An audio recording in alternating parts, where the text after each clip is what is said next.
भाईंदर पश्चिमेच्या 90 फूट रस्त्यावर एका तरुणाचा झोंबी ड्रगच्या प्रभावाखाली असल्याचा व्हिडिओ समाज माध्यमांवर व्हायरल झाला होता। मात्र मीरा भाईंदर वसई विरार पोलीस आयुक्तालयाच्या गुन्हे प्रकटीकरण शाखेच्या तपासात हा दावा चुकीचा ठरला आहे।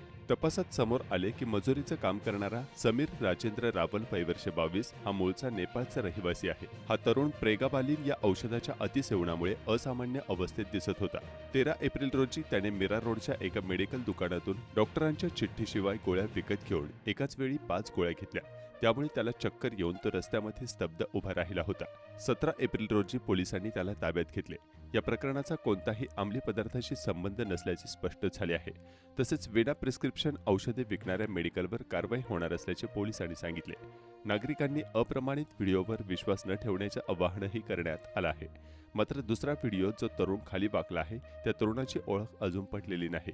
पोलीस त्याचा शोध घेत आहेत। एक 22 वर्ष वयाचा एक तरुण होता समीर रावळ म्हणून। तर तो त्या व्हायरल व्हिडिओमधला तरुण होता। त्याचा आम्ही शोध घेतला।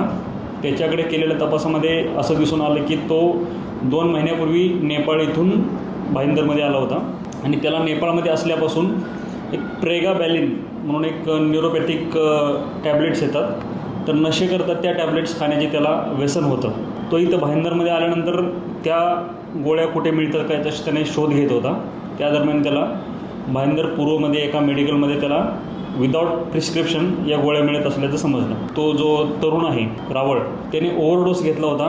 त्या ओव्हरडोसमुळे त्याची ती तशी अवस्था झाली होती।